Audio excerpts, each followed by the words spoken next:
Hello, everyone. This is Mr. Simone here, your social studies teacher, along with Miss Pritchard, for our video on the Progressive Era, the really the time period that's often identified as the early 1900s. But let's get started by looking at why there was a need for a progressive era. So, the late 1800s in American history is called the Gilded Age. Mark Twain gave it that name.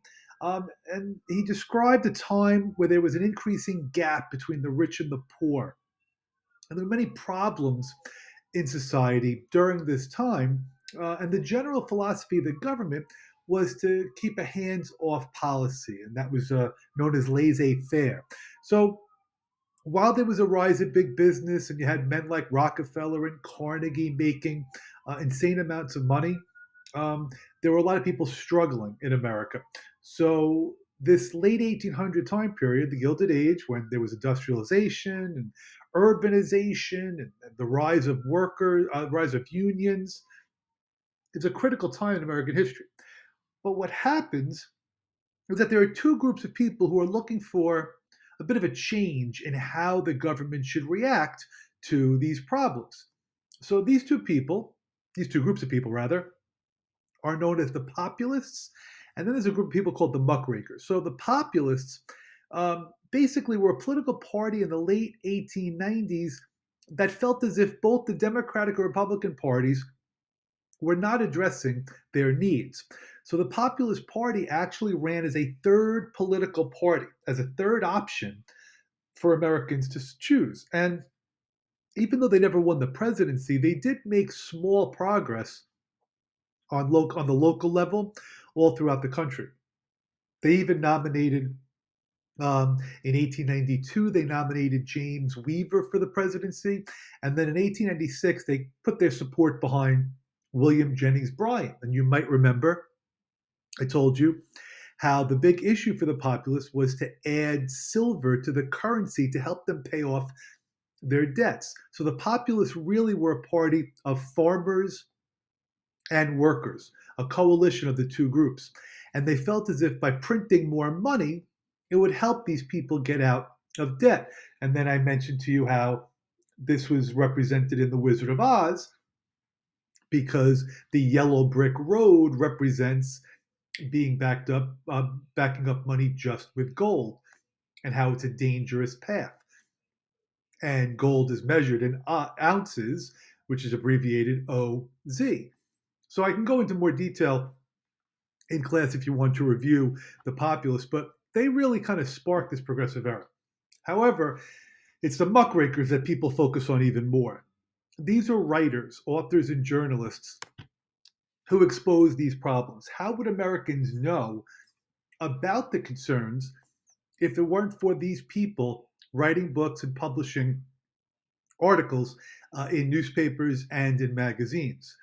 So, and I gave you a list here of I would say, the four most famous muckrakers. Upton Sinclair, he wrote the book The Jungle, which is all about the meatpacking industry, the unsanitary conditions.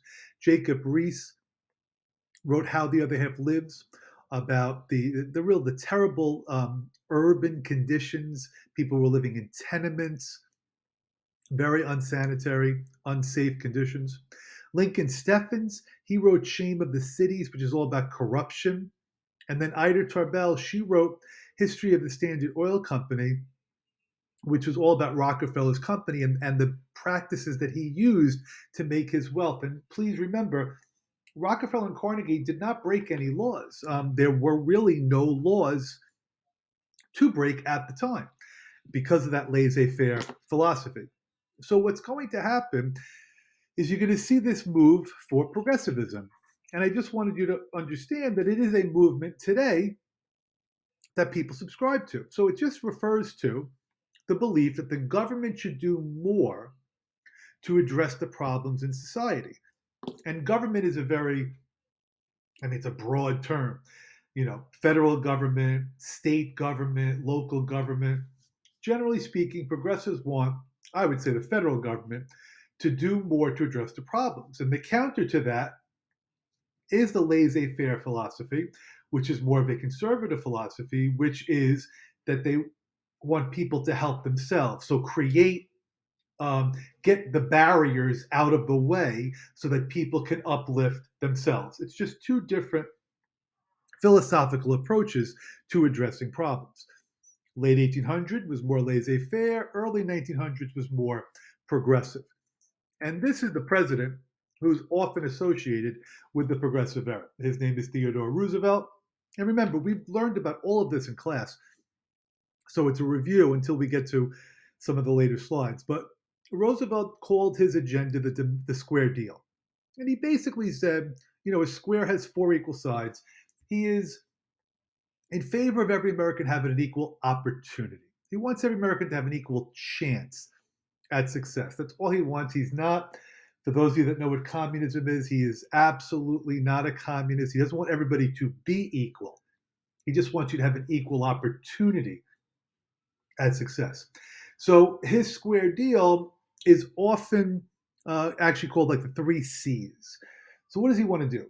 He wants to control corporations. So remember, all these big monopolies that were forming at the time. He wants to break up the ones that he felt were bad for the people. Then he wants to protect the consumer. So we go back to that book, The Jungle, and as a result of his presidency, we created the Pure Food and Drug Act and the Meat Inspection Act, and we built up or created the FDA, Food and Drug Administration. And he's also a conservationist who wants to preserve natural resources and also set aside land for like national parks. So Roosevelt is known as a pretty progressive president, and he could have run in 1908, but decided to follow the precedent of George Washington. You may have learned that in seventh grade, how George Washington left after two terms. So he was followed by William Howard Taft. Now, this we did not learn about in class. And William Howard Taft was progressive in some ways, but not progressive in other ways. So Roosevelt really wanted him to be the next president, but in some ways, Roosevelt was happy. In other ways, he was disappointed. If you want me to go into more detail, you ask me in class. I'm not going to go crazy with all the details about his presidential administration, but I gladly will. Most people remember him because I don't know if this is really true, but some people say, historians say that he got stuck in a bathtub because he was the largest president. My favorite fact about Taft is that he's the only president to leave the White House and then become a Supreme Court justice. And he was actually such a big baseball fan that he used to ask them to give him updates of the World Series while he was in session. Those are the facts I like about Taft. But he is not someone that Roosevelt's really proud of. So in 1912, we have one of the more, I'll say, contested presidential elections in history because Roosevelt decides he's going to come back and run again. So Roosevelt tries to get the Republican nomination, but the people were so against a third term that they still gave the nomination to Taft. So now you have Taft running as the Republican, but then you have Roosevelt creating his own party. So he calls his party the Bull Moose Party. It's also called the Progressive Party. And the Democrats nominate Woodrow Wilson. And then there is a socialist candidate. So he's even more progressive, let's just say, than Roosevelt and Taft to a lesser degree. Eugene V. Debs is a socialist who really does want full equality. If you remember the Pullman strike, he's the man who organized that strike back in 1894, I believe. So you got four people running for president, and here's your results. And I know it looks like a landslide for Wilson. Um, it looks like it, but it really wasn't. And I don't know, the numbers aren't here, but it was basically 435 votes for Wilson, electoral votes. Roosevelt got 88 and Taft received 8. Now, I don't know if you learned about the Electoral College in. Oh, I have Alexa in the background. Must have heard me. Okay, I don't know if you learned about the Electoral College. I think that's what made her start talking last year in seventh grade. But whoever wins the most votes in a state receives all of the Electoral College votes. So, like, just for example, Texas has 20. If you win Texas by 1,000 votes, I mean, let's say it's a really, really close election, Wilson gets all 20 of those votes, and the second person gets none. That's our system. So this looks like a landslide. The problem is that Roosevelt and Taft, they split the Republican vote. So if only one of them would have run, it's a good chance that person would have won the presidency. Again, this is already advanced stuff, but if you want to know more about this, jot down some notes, text me a question, email me a question, private message me on Google Classroom, whatever you need. I'll go into much more detail for you. Anyway, Wilson wins the presidency, and under him, these four amendments are all created. All of these amendments. So we now have a graduated income tax. That means the more money you make, the higher your tax rate is. Remember, there was no income tax before this, none. We also have a direct election of senators. That means the people get to vote for the two senators from each state. Before this, the other members of the legislature would pick the two people to be senators. And then a big part of the progressive movement is efforts for women to fight for two important causes. So remember, in seventh grade, you learned about the abolitionist movement, and that's how women were largely impactful in getting slavery abolished, ending slavery. But there are two other big issues for women. One is the movement to ban alcohol. This is called the temperance movement. Now, again, it starts much earlier. It starts in the early 1800s. As a matter of fact, the state of Maine banned alcohol way back in 1851. And women had many reasons why they were upset with legal alcohol in the country. This lady, Carrie Nation, she was one of the more radical figures. That is an axe in her hand. And she would go into bars and she would like slice open kegs of beer. So women fought for a very, very long time. And they eventually got the 18th Amendment to ban alcohol. So the time period when alcohol was illegal is called Prohibition. We'll learn about that when we get to the 1920s because it doesn't happen until 1919. But then it's the suffrage movement that is so critical. Suffrage is the movement to gain the right to vote. And women, again, we're going back to seventh grade material, but women were so invested in the abolitionist movement, and they went all the way to London in 1840 to take part in like a big abolitionist movement, big convention. And when they got there, they were told that women can't be part of the activities. So it kind of made them realize we need to have our own movement. They didn't give up on the abolitionist movement, but they realized we need a women's rights movement as well.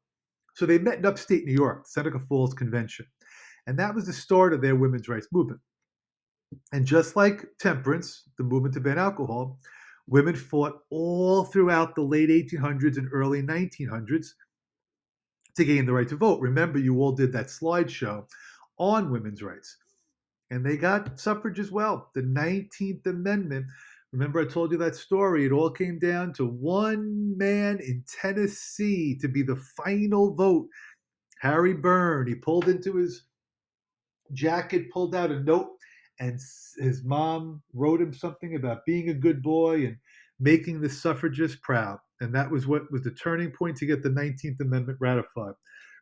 And remember, you did that huge slideshow on Susan B. Anthony, Lucretia Mott, Elizabeth Cady Stanton, Alice Paul, so many different women who were part of this movement. So that's really the bulk, I would say, of the progressive era. But remember, we spent several days talking about the failure of the progressive era to not address racial inequality. So I didn't put a slide for that, but please, we spent so much time on this. please be aware that this is also the time when Jim Crow segregation was legal because of that Supreme Court case in 1896, Plessy versus Ferguson, which said that segregation was allowed as long as the facilities were separate but equal. So we learned all about the poll tax and the literacy test and the grandfather clause. We learned about lynching. We learned about Booker T. Washington and W.B. Du Bois. So that's the failure of the progressive era. The legacy of the progressive era is that there's greater democracy. The legacy is that there's more power to the people. Some of the things that they created just gave people more power to vote on laws, to get rid of elected officials. And you'll learn more about this in 11th grade. But that's really, they created child labor laws because of the progressive era. Remember the Triangle Shirtwaist Factory fire? They created factory safety laws. So hopefully that gives you a good understanding of the progressive era. You have your Gilded Age video as well, and then you're going to put this all together in class in an assignment that I will explain this week. So have a great day, and I will see all of you in class. Take care.